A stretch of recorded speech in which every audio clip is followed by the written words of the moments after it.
Currently, I do a lot of work at the jail. I work with inmates who are trying to change their lives and create more power in their lives and more choices to live the life they want. So that's sort of my background. Ed. So I'm Ed Niehaus. I live in Denver. I have an Epic Local and skied 35 times this year because I'm retired now. I moved here 18 months ago from 30 years in San Francisco, where I was a tech exec of various sorts. I founded the PR agency that launched Yahoo, so I was real involved in the early days of the internet. Also launched some movies for Pixar and worked with Next, and then when Apple bought Next, or the other way around, I worked with Steve on the launch of the new Apple. And then after a couple other tech CEO gigs, a bunch of board stuff, that kind of thing, I got tired of the Silicon Valley life. Spent 2 years as a volunteer in San Quentin teaching this work that we'll be talking about in here. I have a lot of thoughts and experiences of how to bring it into work. And actually a fair bit less experience than Jacqueline has at teaching nonviolent communication, although I certainly enjoyed some. So I'm going to ask that people help, because we have several more people arriving, and I think we have a few more chairs. If anybody enjoys sitting on the floor, you'd be welcome to volunteer to do that.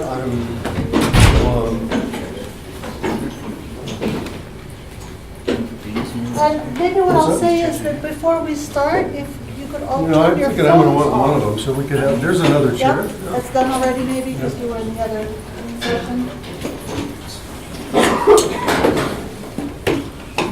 I'm glad I'm not using my computer today, because it's happened to me once that I was doing a presentation and my daughter called me on FaceTime. And because I'm not a very knowledgeable computer person, I had to sort of shut everything down, so it was a little bit embarrassing. Okay, so welcome all of you. It's just wonderful to see such a lively group of people. And so today, we're going to be speaking about communication, about collaborative communication. And the body of work that we're pulling from today is called nonviolent communication. Just a little bit of historic about that. Marshall Rosenberg, who passed away last year, put together a body of work called nonviolent communication. He was really following the tradition of nonviolence. Those of you who know, of course, Martin Luther King, Gandhi in India. In the 60s, a lot of people were sort of wondering and thinking, trying to think outside of the box. Carl Rogers, I think there's one more person maybe that wants to come in there. Carl Rogers was also in the world of psychology. So this approach to communication is very dynamic, and it's a framework that really brings together a kind of language that we use and an intention. Like, how do I want to say what I want to say? And why am I saying it? What is it that I'm trying to really communicate? So let me just get a sense from you. Why do you think communication is important in your lives? Just maybe 2 or 3 people, just popcorn a little bit. What is it about communication that's important that you showed up today for this talk? Sir? Communication is the #1 way in which we connect to other people. Okay, beautiful. How we connect to other people. We all work in teams. We work in teams. Yeah. So we are in groups, right? And as human beings, we are social beings, right? It's responsible for our progress. It's a race. For our progress as As a race. As a For race. Evolving. So how we evolve, our evolution and we're so many more people on this planet, right? We better get that one together, right? Okay, maybe one more person. Like language defines our reality, so to convey what you want, what your reality is to other people, you need to get good at this. So really it's the way to let people know what's going on for you and what your life is about, right? If we don't do that, then people are guessing. Right, and there's one more person? I was going to kind of expand on what you said, is that the kinds of problems we're trying to solve as programmers nowadays are too complicated for a single person to tackle. Ah, beautiful. So collaboration, needing to bring in different people to work on projects and needing that ability to be able to talk to each other, even if you're from maybe different areas, right? Yeah, beautiful. Thank you. Did you want to say something? That was a no scratch. Oh, okay, that was a no scratch. We're really alert here. So. Okay. So, there are a lot of models out there, a lot of models for people to go into and find steps, and you do this and you do that, and things happen. But the beauty of this work is it's not just how do you do it, like the mechanics of it, but what does it correspond to inside of you? What is that intention? And someone talked about connecting. It's like, that's that link. If we're in our own little worlds and we don't get some sense of the other person's reality or the other people's reality, we're pretty isolated and lonely, wouldn't you say? Yeah. So 2 things that this work is based on, about listening and expressing. So expressing honestly and listening empathically. Those are sort of the 2 keys of nonviolent communication. So today, we're going to obviously not cover all of it because it's a huge body of work. I've been doing this for over 10 years, and it just keeps unfolding. But today, we're going to give you a little taste of it so that maybe you leave with enough curiosity to want to know more. Thanks, Jacqueline. This work is becoming more and more popular, so, and I'm not sure I'm pronouncing his name right, but Sundar Pichai, is that how you pronounce it? The new CEO of, well, you tell me who it is. Do you know? New CEO of Google has introduced empathy and recommended that his execs learn about empathy and learn to have an understanding around empathy. What's empathy? Anybody have a notion of what empathy might be? The ability to feel what other people feel. Yeah. Ability to feel what other people are feeling. So, my guys at San Quentin would say, I feel you, as a way of saying that they understood, they got it. Do you know who Satya Nadella is? New CEO of Microsoft, right? He has said that he wants all of his executives to read Marshall's book because he thinks that it's important that people have this way of communicating. He's trying to break down, anybody in here ever worked for Microsoft? Or use their products? They tend to be a very siloed company. Any of you ever worked in a company where it was silos, and ever have an experience called us versus them? Well, he's hoping to break that all down because they realize that it's one of the barriers to Microsoft being able to compete successfully. So we're going to be giving you, in this short period of time, a skill in 2 apps. So, what do I mean by that? Well, first of all, these are, yes, app means application. No, in this case, we're not offering you things that are executable that you can do on your iPhone, but we think that this skill of observation, keep in mind, we are razoring off a slice of nonviolent communication. That was a violent analogy. We're taking a piece of it to present to you today to give you a taste. And then we're going to give you a couple of ways of using it. And one thing that we hope you will experience in here will be a felt sense. What does it feel like to have someone know what matters to me? What does it feel like to have been heard fully? What does it feel like to have a sense that someone is considering my needs, considerate of me? So hopefully you'll get a felt sense of one or two of those things, and maybe an idea about how things could be different in your team, in your life at home, and in people that you meet, relationships with people that you meet in the coffee shop here at the conference. So, yeah. So next we'd like to talk about what is observation and what do you get from it. If you use observation in the way that we're talking about today, you'll also learn some ways that you can apply it in your work. How is it for you and your team when you have something that you want everyone to understand, that maybe it just requires, a lane change? It's not like you're having to make a U-turn and go get on another freeway. Is it ever hard for you to get agreement? Is it ever hard for you to just simply get understood so that they're actually saying no to what you want them to say yes to, rather than imagining something and saying no to that? That alive for any of you?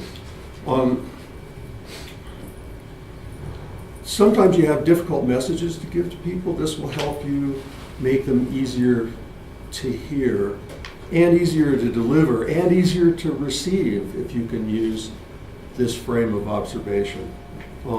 It'll also help you get feedback if you without wanting to say GFY or something. So yeah, this is what we're doing.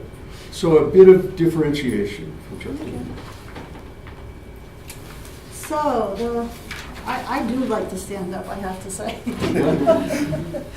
I think there's something more dynamic for me about standing up. So, differentiating observation with what? Well, for most of us, and I'm definitely part of that group, the way I look at the world is a lot through thinking, and thinking in somewhat of an evaluative way. So, if I see something that I don't like, what's probably the first thing that pops up in my mind? Probably some criticism. Like if somebody does something that I don't like, probably the first thing that's going to pop up in my mind is a thought that's going to be like a criticism, a label or something like that. Do any of you do that? Never. Does anybody? I'd love to meet someone who He'll be does teaching do a that. seminar next door. So our habitual way of thinking, and I was brought up that way. My parents taught me very well to do that.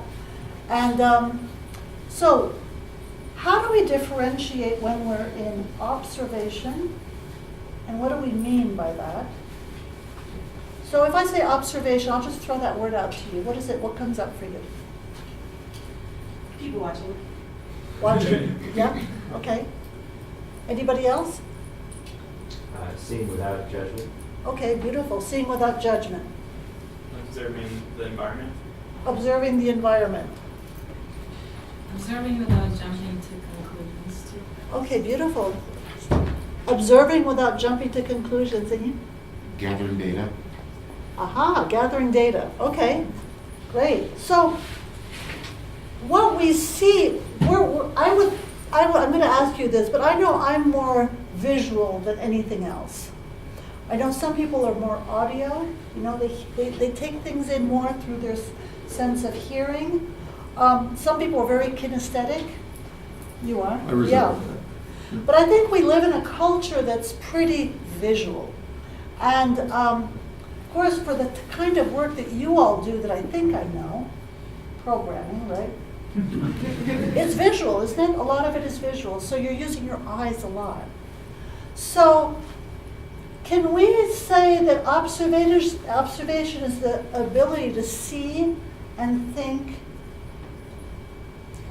undeniable facts?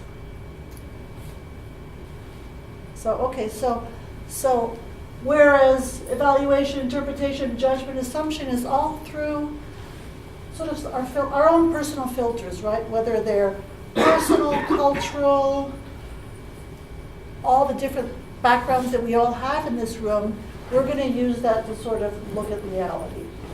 So the thing is, how do you know when you're in one place or the other? Because that's often what happens, is I might think that I'm observing, but actually I've got a whole lot of thinking going on. So are we going to do? Yes. Yes.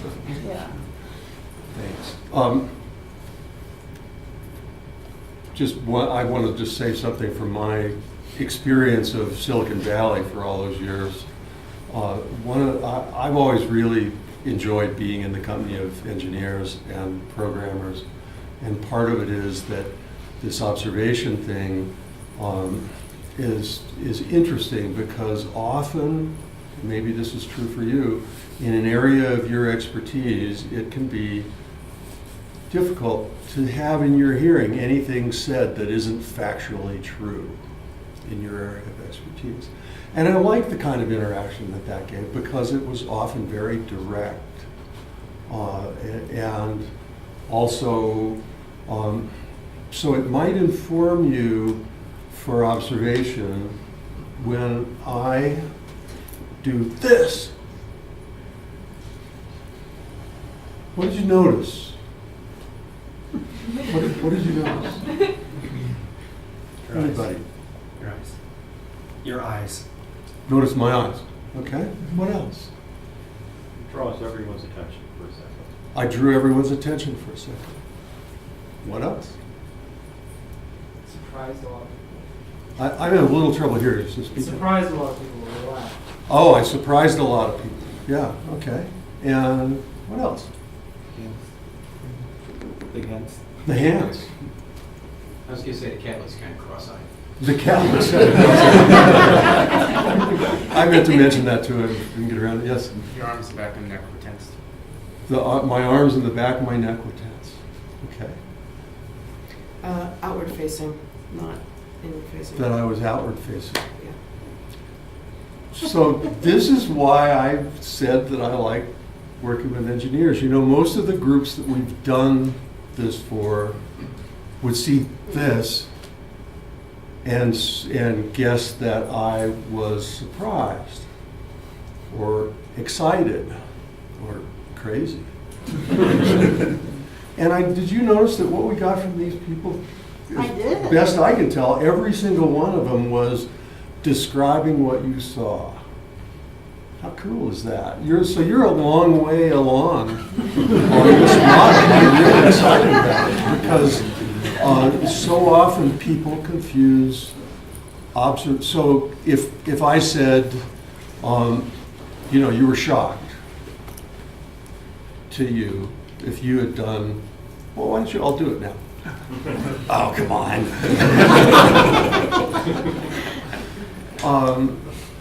What is that? You're shocked. What is that? Is that an observation? It's a reaction. It's a reaction? It's an interpretation. Assumption, interpretation, all yes, other Judgment. judgment, conclusion, could even be a criticism or a compliment or Categorization. Categorization. categorization. I'm sorry, I'm just not always able to hear. So so there you can see that there's that there are different ways that these things could be. Yeah, that's great. So, external is what we just experienced, undeniable facts. You all, or many of you, saw the facts. Now, when we do this as a facial gesture, it's a little bit easier to get the facts. Would you agree? Than maybe if I say something. And, depending on what I'd say and how you would receive it, right? So, but we could imagine being like a video camera when we're talking about observation from this point of view.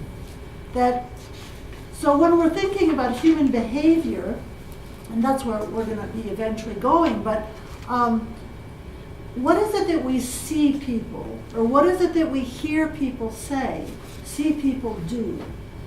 That's the sort of the crux of this observation piece in this form of communication.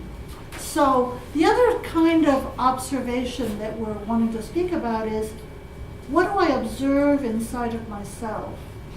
So possibly when Ed did his expression there, were any of you aware of any inner observations? Something that was going on inside of yourself? Is that a harder one to answer? So when we speak about internal observation, we're actually really talking about self-knowledge, about something we know about ourselves. And we speak about it in terms of observation because we actually know.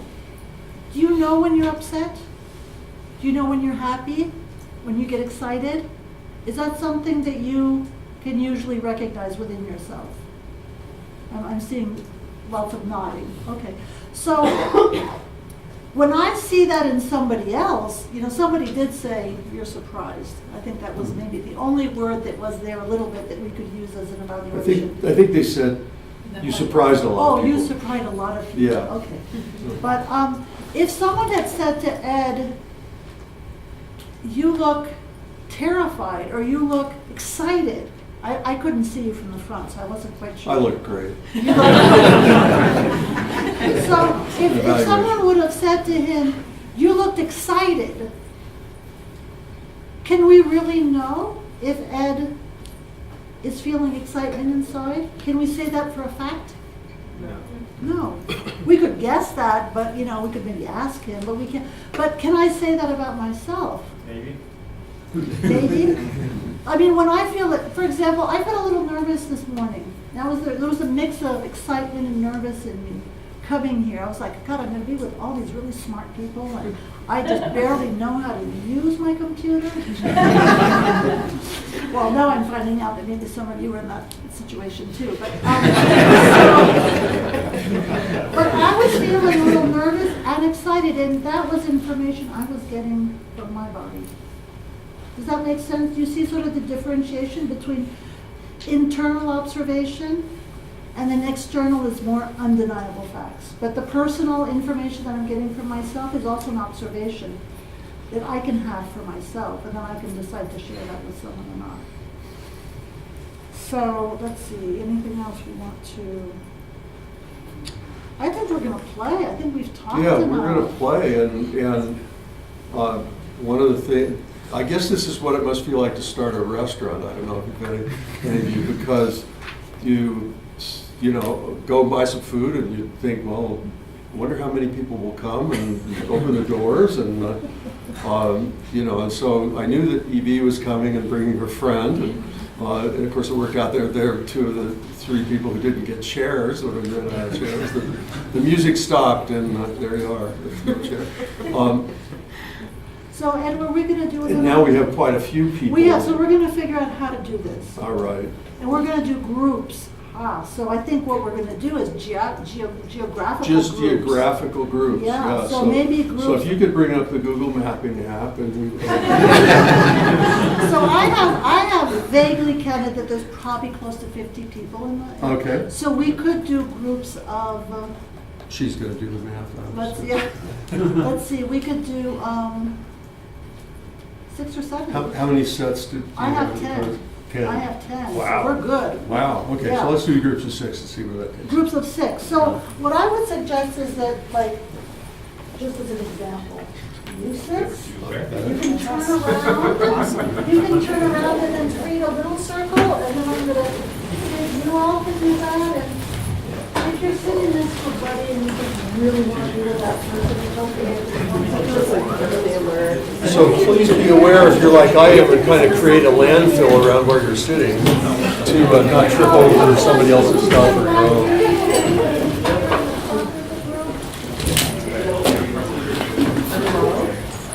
By the way, I do have one more chair here that I'm going to put up.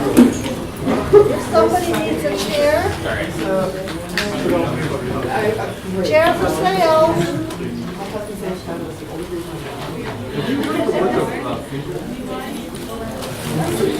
Would you like an extra chair?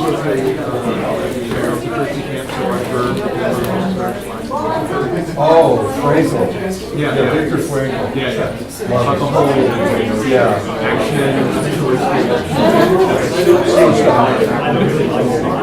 And I'll talk about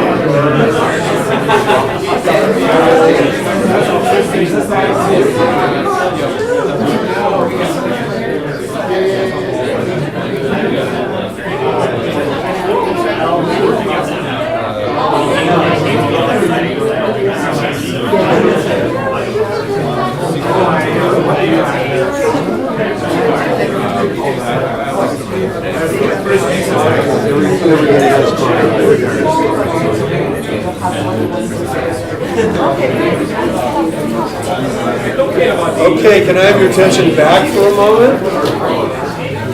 Giving you a little chance to get acquainted, and you've discovered that you've got sets of cards.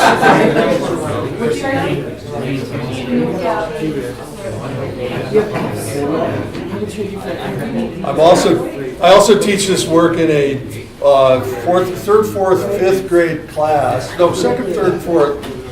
And they do, go, and the kids all shut up and answer, man. It's really kind of cool. We would never stop talking when we were in first, second, or third grade, so it was pretty fun. You've each got a set of cards. There are two flavors of things in there, and they're all the same color, and so it's going to be up to you guys to decide which are which. And you're going to do something really simple. This first part is not going to be too hard. Okay, that's There you go. There you go. my great graphic I was putting up. Basically, you'll find that there's two different things, and they come from human interactions. So, Jacqueline and I are talking about someone we work with, and Jane is so unreliable.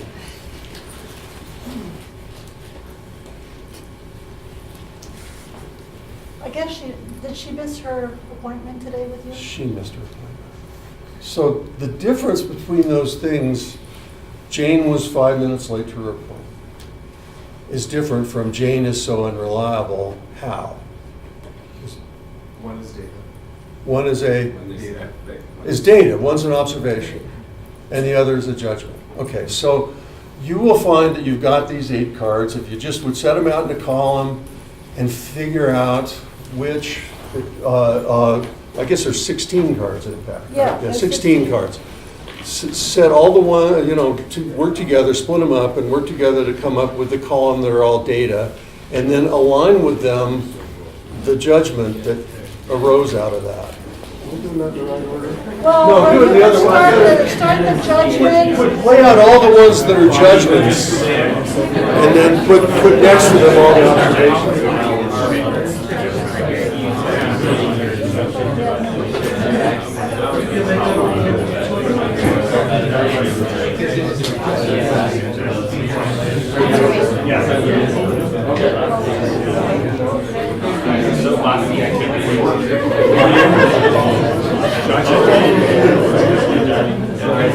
Evaluation, that's what having different opinion and experience.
You're so positive.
We're enjoying the bonding mode. Are you all pretty much done?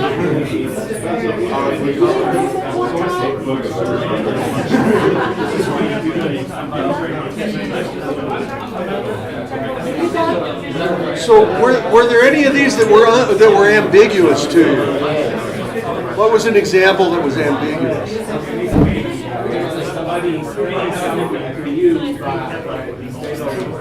Oh, okay. I have a different experience in different materials. Hold that thought.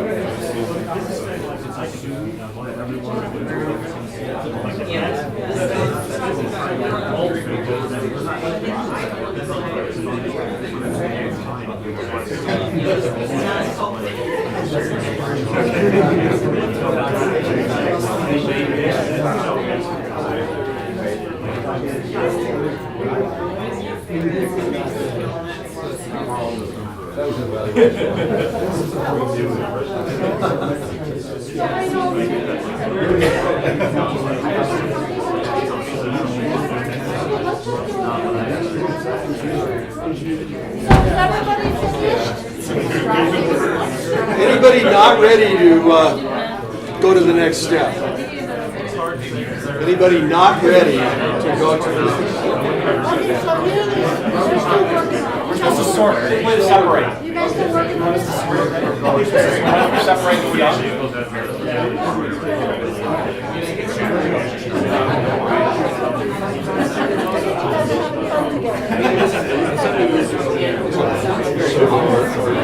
Next step is to tell the last person in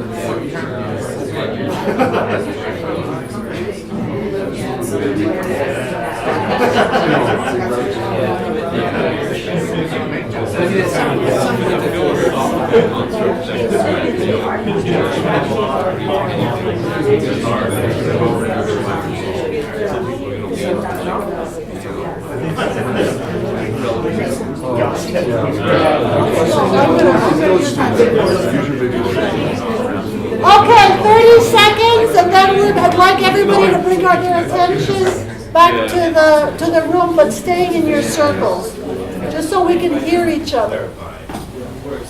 And if you guys are still working a little bit on it, that's cool. It's called multitasking. Okay, so was that, how was that? I'd just like to hear maybe from the different groups. Was it challenging? Was it, oh, no-brainer? It's okay. Okay, good. Did you have to sort of spend a little time figuring out which one might go with the other? Yeah, definitely. We had a bimodal system where the extroverts quickly made a thing. And I tried to say, okay, well maybe someone who has been thinking more and speaking less would want to jump in, and then a few more things came out, and Kristen was like, yeah, I'll agree with that. So I feel like we had a couple of modes that it Okay, so great observation about the different modes and a real sense of inclusion and collaboration. tried to. You guys rock. How about you? We had a card that was open to interpretation. Like, where do they fit? Or is it? What are they really saying by, I see you doing this project differently? Like, is it like, I see you doing the project differently? Like, what intention do you put into those words? Passive, Oh, that's aggressive. beautiful observation. Yeah. It's like a little bit different than other Okay, groups, I'm yeah, guessing. yeah, okay. I prefer the interpretation that it involves time travel. Yeah. Because I see you doing this differently means that I'm comparing it against something. So maybe I'm comparing it against the alternate universe. Wow, you guys are bright. That is an evaluation. Blocked my mind. Ooh. Great. How about over here? No comments? Anyone else? Go for it. So fine. We had fun. We had a lot of conversation about stuff. We have a couple of ones that, depending on how you read it, we weren't sure whether it was one way or the other. Can you give us an example, just so that we can all sort of... We actually also were arguing about I see you doing this project differently. but our interpretation of it was, we were thinking it was different than I am. Different than I am, or different than what I would do? Well, different than Like externally versus internally, because I see is an expression saying I as a person. So that's like an expression that can't be invalid unless you as the individual say it's invalid. Someone else can say, oh, that's invalid to me, I disagree, but they're not, you can't say you are wrong in what you see. So it can be interpreted differently as in factual or emotional, depending on if you are the individual expressing it or if you're hearing another individual I express it. love that subtlety. So Jacqueline, I want to hear love you that reflect that. I don't know that I could, but I'm going to say I'm just enjoying the subtlety of your observation of the differentiation about how, whether you're in this position or that position, that it would be an observation evaluation. I'm going to have to ponder on that one. And since I'm a slow processor, I will get back to you next year. I'll be here. Oh, you'll be here. Well, hopefully I'll be will be too. Anybody else? Any other groups would like to just, something that popped up for you that might be a little different from these other groups? We had a moment of discussion about the you ignore me statement. Ah, Because it was similar to what you said, where it could be interpreted as, like, if you're the person receiving that, then isn't it valid that, your expression that they're ignoring you is a true fact? is it a true reality that Yeah. I'm feeling ignored? And so I love that you bring that up, because that is a subtlety. At the same time, when I say, you're ignoring me, I'm telling you what you're doing. That means I know what you're doing. Now, I'm really hearing that experience of feeling ignored is real for someone, right? So I'm wondering, how could we translate that into something that is more about my feeling, my internal experience? So what is it when we have that thing that we call, you're ignoring me? Is it something like, I'm feeling a bit lonely? That'd be a better way of saying it. That'd be more direct. And Be more direct, right? Somebody said something here? I was just formulating it as I feel like you're ignoring me. Yeah, and so you're using a feeling word, but it's one of those tricky words because it's really, to me, saying, I think you're ignoring me. But There's it's two just things admitting there. that you don't think it's a fact, it's just how you feel, and that's true. Right. So there's a feeling part and there's an observation part.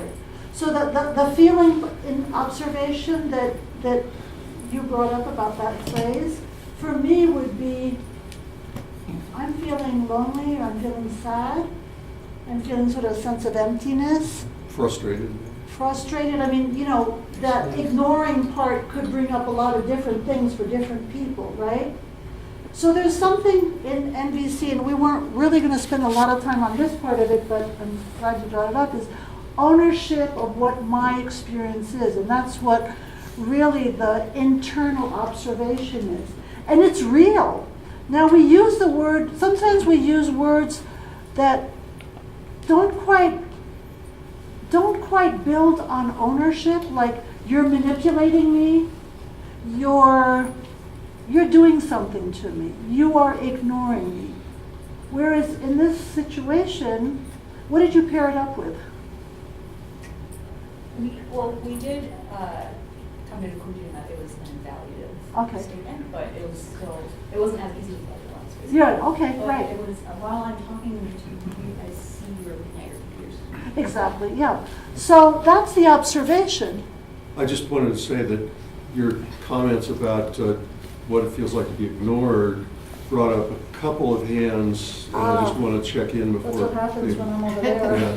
Please. I wanted to comment on something that one of the guys over there said, where he said, if I feel a thing, then that's a self-observation and it's true, as opposed to whether I have interpreted something then that causes me to feel a thing. I would think of those as two separate, and I thought he had a point about that was, there are times when you can say, I feel a thing, I've observed this, for me that's a true fact, and I can say, you've done a thing that's caused me to feel like this, which means that there was a judgment and then a thing, and then I observe it. So I wanted to just make sure that got heard, because not all feelings would be on the right column. Some feelings would be an observation, I'm feeling this way. You're thinking about the other slide? Yeah, the last slide that I round had. Mhm. So what I'm hearing is that there's situations that happen in our life where we get triggered, or something provokes something inside of us, and then we have an internal experience about it. And so sometimes those two get mixed up, though. Right. And I think that's what that card says to us. It's like in that card, it's precious, that thing about when someone says, you're ignoring me. I mean, what is there? There's like a cry in there. There's like a plea for, I'm hurting right now. I have something important to say, and I'd love to have your attention, and you're looking at the computer right now. So, but when I say, you're ignoring me, what does that sort of bring as a reaction? Like, just think about someone saying to you, you're ignoring me. Do you feel like opening up your heart to that person and saying, puts you on the yes, defensive. no? Defensive, Yeah, yeah. you feel The the wall need to comes up. It's probably because they're not intending to, right? So intent is a really hard Yeah, thing. it is. And so that's why it's good to focus on actions. So I feel this way, and when this situation happens, it reinforces that feeling. Yeah. And so, and talk about the facts. So what we're doing here is do any of you play an instrument? Because I do, so I can, okay, great. So all of you had to learn scales, right? Before you could play anything that anybody would want to listen to, right? And so think about this, of what we're doing right now, as the part that is like practicing the scales. Now, probably, if I'm in that situation of feeling that tenderness because I want to express something and somebody's looking at their screen, I'm probably not going to say to them, I'm feeling sad, and I see that you're looking at your screen and I don't know what you're doing there. I mean, that might not be the most natural language, but it's to just teach us to make that differentiation between an observation and an internal observation, which would be the feeling in this case. Is that helpful at all? Yeah, I like what you said. In my mind, I also heard it. It's like an accusation versus an expression. I is an expression, and you can't really challenge what I feel as a person, so I can express what I feel without, being challenged necessarily in myself. But if I say you, I'm putting all the blame on you, and that brings up the reaction. Right, exactly. And that's where so many conflicts happen, whether I'm imagining in your work as a team, in relationships, in all sorts of situations when people are together, the way we express ourselves, it is not that what we're experiencing when we say you're ignoring me or you're manipulating me or I feel abandoned or stuff like that, that there is a real experience in that, a real human experience. But how do we translate it in a way that the other person can hear it? So I think... And that's a lot of what nonviolent communication is about. Exactly. To get actually in touch with what you're actually feeling, and then to help the other person understand that. We're not going to get you all the way there we've got, what, an hour left?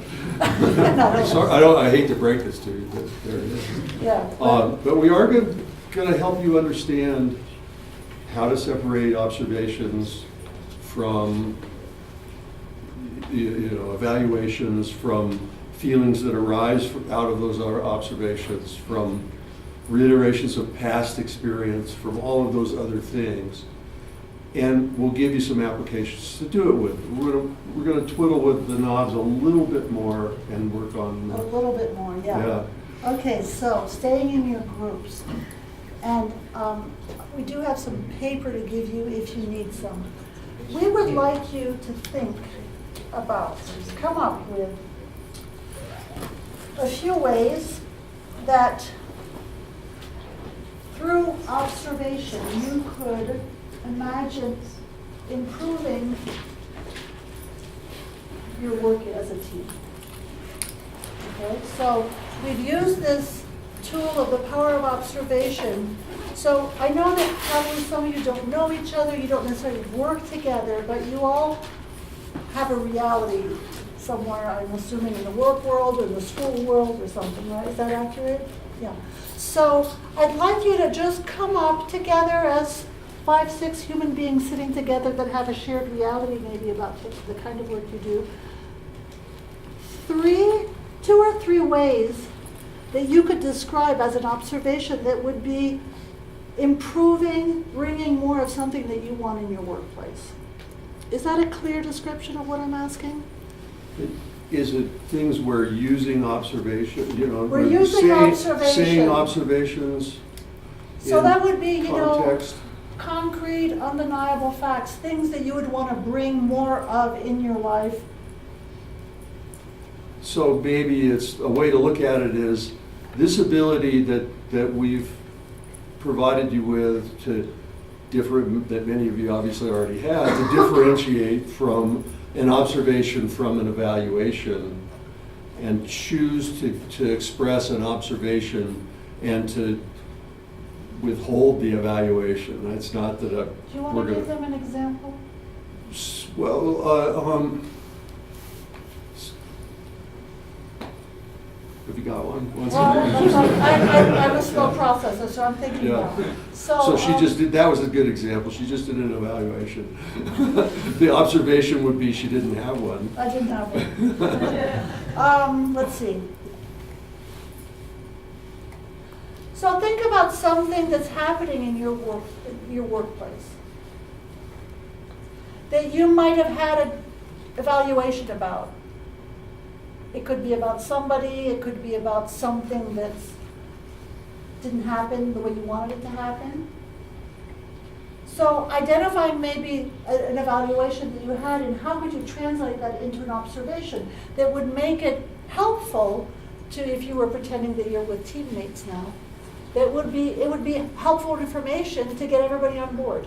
I know of an example of a time it might crop up. If anyone in here is doing Agile and does a retrospective after a sprint, in that retrospective, is there some topic that always comes up, or some member of your team that always says, so-and-so writes code that's, always writes code that's really confusing or something.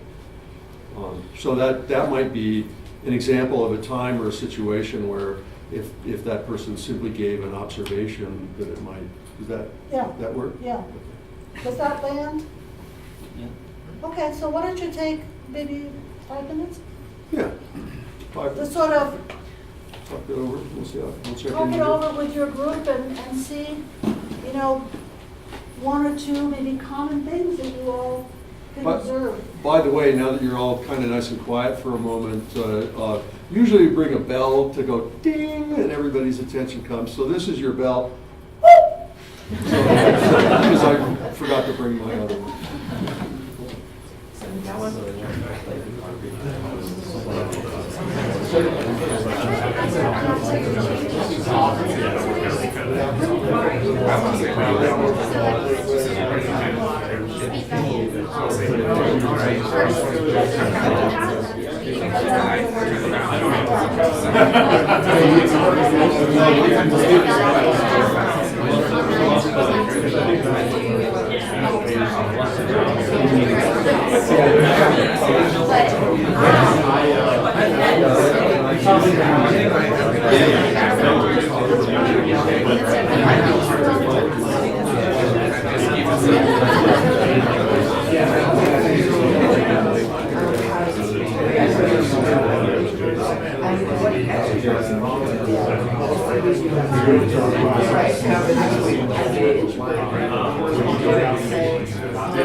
Well, this job.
So they're not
I'm going to give you 1 more minute to wrap up.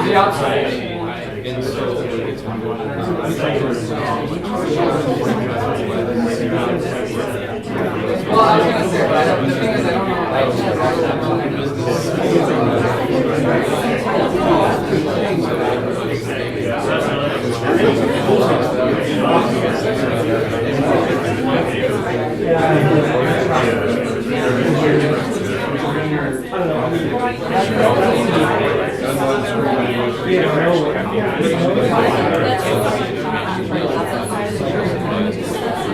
is, I don't